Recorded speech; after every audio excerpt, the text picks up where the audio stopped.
Hello, Facebook friends. Yeah. Hello, friends. We're trying a new lighting thing with Oh, the light looks weird. at our new office, and it definitely does look very weird right now. So we do apologize, but we'll have to, I think, do it against the wall next time because this is not working. But yeah, we could just whatever. Yeah, we'll keep this. We'll just keep this the way it is. For right we now. could we could change it right now, but that's fine. Yeah, nah. That's a lot of work. You could see my little alfalfa hair real good. Well, that's like every week, isn't it? Yeah. Now? Yeah. I think for the most That's my part. signature look. Hey, What's Brad. up, Brad? Guys, we've got an interesting show that might be helpful for some and might be helpful for others. I think he needs some caffeine today, guys. Yeah. Yeah, no sugar, no caffeine. Yeah. Yeah. But anyway, what we're going to talk about is some social media marketing, right? Yeah. I would say Nicole's way better at I this don't think than I am. social media marketing, just marketing in general. Okay. Marketing okay. in general, yes. I like it. Mm-hmm. Yeah, I would say Nicole's way better at this than I am, but I'll give whatever insight I have, Okay. which is probably not as valuable as hers, but whatever. So, All right. I just got on the Facebook not too long ago, so Oh, good Lord. That's not true at all. I'm not even on the Instagram. The interweb. I call it the gram. You guys call it the Insta, you know. Finsta. He's got 5 Finsta accounts. Don't let him fool you. Tweeter, whatever that is. Pinterest, Pictionary, whatever. I don't know. Pictionary. Get out of here. Whatever it is. If you have a Pinterest account, I'd be interested to see it. I don't. Because it's I like have a good buddy crafting. that's. That's like I have a good buddy crafting that's thing. on Pinterest all the time. He's always Really? like, did you see this on Pinterest? I said, I thought Pinterest was just for women. No. Apparently it's not. Apparently it's for anyone. Oh, that's funny. But yeah, he buys stuff off Pinterest all the time too. Yeah. Interesting. Interesting story. Mm-hmm. This just in. I didn't know My you could buy friend- stuff up. How can you buy stuff off of Pinterest? Look, you better get on that. It's a new Really? trend. Yeah. I wasn't It's like aware. it's like me saying, yeah, I updated my MySpace account. Yeah. Exactly. Now when you go onto my MySpace, you hear music in the background. Now it's good. Good times. Good times. I wonder if my MySpace is still. I want to check that out. Is MySpace still a thing? I don't know, because now you made me just think maybe I need to log in and see if I can get into my MySpace. Heck yeah. Hey guys, let's bring MySpace back, huh? No, not Maybe really. we can get President Trump on there. Since he's kicked off Facebook and Twitter. Oh, God, we're not going into politics. Give him number 1 or 5, whatever we're doing. Hey, I just want to know what the most powerful man on the planet, who he's arguing, what sports athlete he's arguing with today. Yeah, I missed that, I guess, you know. Or comedian or whatever it is. Yeah, I could use a nuclear weapon on another country, or I could argue with LeBron James about stuff. I mean, whatever. Brad says MySpace is still active. Brad, Nice. we're not friends on MySpace. Is that how it works in MySpace? I don't remember. I don't what the know heck, how it Brad? works. Yeah. I haven't been on there since I made my account, I think. The guy who created MySpace has got to be sitting back like Super darn mad. you, Zuckerberg, I know, and he's right? all angry, you know. That's because Anyway. he's like 80 now, but anyway, I'm sure. Yeah. All right. So, anyway, marketing trends. Let's go. Let's give them our number 5. Okay. What's our number 5? Social media marketing, I think. Ooh, that should be number 1 because I think that's the way to go. For the record, nice, Brad. I'm glad you're using my verbiage now. Oh my goodness, she says for the record all the time. I always ask her, I'm like, where is this record you keep posting things It's to? a record in my mind somewhere, I guess. I gotcha. know. I gotcha. All right, so we just went from 5 to 3 live viewers. So social media marketing. It's just Brad. Why is it relevant now? Because even the people that don't want to do it are going to have to start doing it now because it's just way too prevalent. So my advice for those of you that have not started, or you don't do a post once a week, or you don't have any idea what to do with social media marketing, you need to get on it because you are going to fall by the wayside this year if you don't do something. Yeah, I would agree. And I think now is a good time to really start laying the groundwork because I'll be honest, I don't think you need to do a lot of marketing with houses right now because if you price that thing right, there's so many buyers looking, it's gone. It's gone. If you price it right, it's gone. But social media marketing is great for building your brand identity, Sphere. brand awareness. When you want all of your sphere to think, when they think about real estate, they think of Nicole or Craig or Yep. Brad or whoever. That's what you want. Yep. And now is the time to go after stuff like that. Yes, because everybody's going to be stepping it up, especially with Corona. Digital is the new age for sure. Digital's the new newspaper.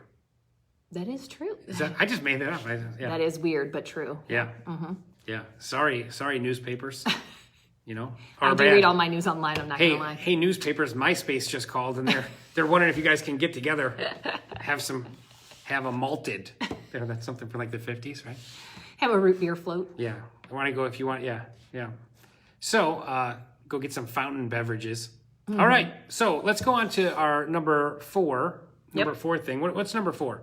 Virtual tours. Ooh, I like this one. This is a highly underutilized technique.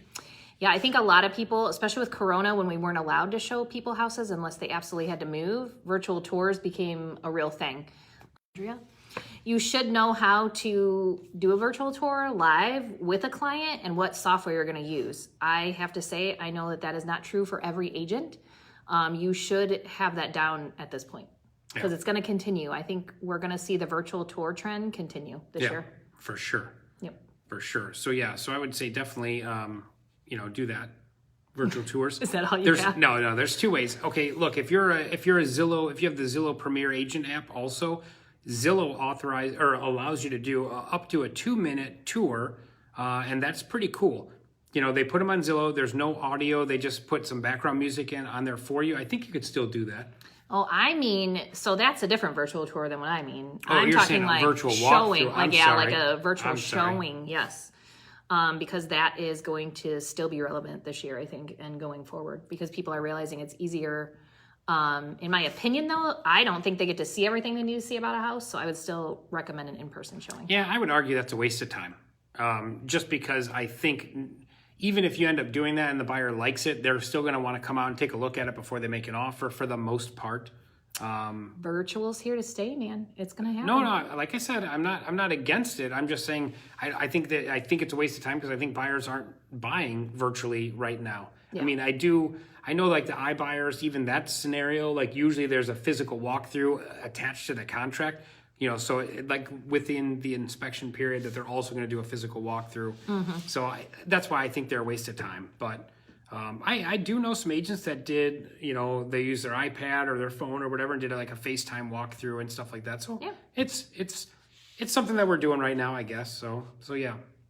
But we're talking about marketing. That is marketing. A virtual walkthrough? How do you market virtual? Are you saying you advertise that you do virtual walkthroughs? You can do virtual walkthroughs. You could do all that kind of good stuff. Okay. Yeah, I mean, that's what. Sorry you think that's dumb, because I could tell by the look on your face. You do. Whatever. You can tell by my eye rolls. This one gets 4 eye rolls from Craig.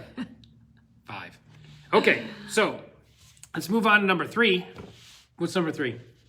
Content. Why you keep making it's weird that you're making me do the things instead of you. Content marketing?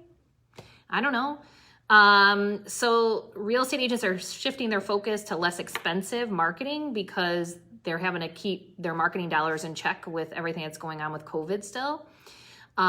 So just using less expensive real estate lead gen with content marketing, doing Zoom webinars, YouTube, stuff like that. Hosting those kind of things that are free for them to do and then promoting those versus, direct mailing and doing other things like that. Okay. That makes sense. I mean, that's good. But what exactly is it? What's an example of content marketing versus just marketing a different house or something like that? So content marketing would be like, informing buyers and sellers of the down payment assistance programs we have in Northwest Indiana. Basically making yourself seem like you are the person to go to for all the questions, right? For that content. So another example, maybe, let's say I'm a veteran and I'm trying to go after more veteran business. I might market that, hey, I'm a veteran. If you know any veterans looking to buy a house, this is how you walk through the VA. This is who you walk through to get your, your certification, stuff like that. Mm-hmm. I like that. It's kind of showing yourself as an expert and, I like it. That's good. Good call. Good call, Hanson. Good call. Oh, thanks. She does not get an eye roll. 0 eye rolls for that one. Yay. Just a solid good call from the Hanson. Okay. And then number 2, we're going to go, what is this? Email marketing? Yeah. Is that number? Okay. No, okay. Okay. Email marketing. Okay. Now this one is, gosh, I love it and I hate it. I don't know. I think as much as people don't read the stupid emails they get, like when all the nonsensical things, like there's like, we call them 12 touch drip campaigns, right? That's in the real estate world. That's what we call them. And basically you're going to get 1 touch or email every month. And usually it's something January, Happy New Year, February, whatever, Happy Valentine's Day, whatever, you know, and what's March, you know, there's something in every month, St. Patrick's Day, whatever, daylight savings time, all that nonsense. And your clients get an email. Do they really want that? Probably not. They probably get it from a dozen different people. I know real estate agents, we all know when it's time to change our clocks because we all get about 800 emails from one specific brokerage that I actually like it, and it helps remind me to send it to my customers. And so anyway, we do that. But I still think you should do it. Really? I still think you should. Yeah. Okay, because you sounded really Debbie Downer about that, I think. I know. But you know what? Everything, it's kind of like the old school advertising, right? Like a billboard. Every car that drives by that's an impression. That's an impression. And each one kind of lays that foundation for, you know, every time, here's something real estate related, I think of Nicole. Here's something real estate related. Oh yeah, change my, oh, thanks Nicole, you know, whatever. Are they really going through and reading all that? Probably not, but that's not really the point. The point is, you know, come on, most of us just set those things and we add our client's email to it. We don't read the crap either, right? Let's be honest. Let's be honest. It's all about don't listen to him. It's all about being of service. So how can you be of service to your clients? We're in a service industry. Welcome, Daniel. That's what the email marketing campaigns are for, is to show that you have value to your clients. Yeah. So again, I think it's good. Do I hope one of my clients reads them every once in a while? Sure.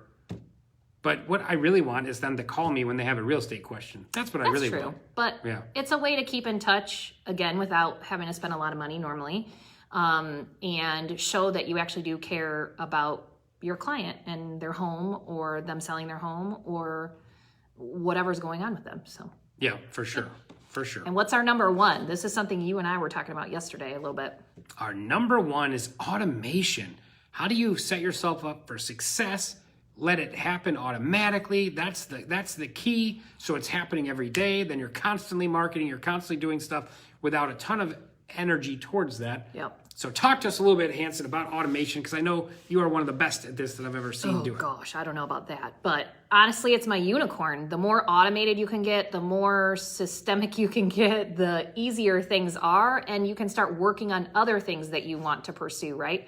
So like, how do you automate that? I wish that I was more automated than I am, but you have to be balanced with your automation line and your people, right? Because you get so automated that you swing the whole other way, and then you don't make the phone calls and you don't make those touches. So it's not all about automation, but the things you can automate, you should be, so that you can free up time to do those people things that you need to do. So, you know, do you need to, if you want to send out thank you notes every month and you know you're going to do 2 a day, why don't you sit down one day and do all of them? So now it's automated and you're just going to send them out. You know, you drop them in the box, that kind of stuff.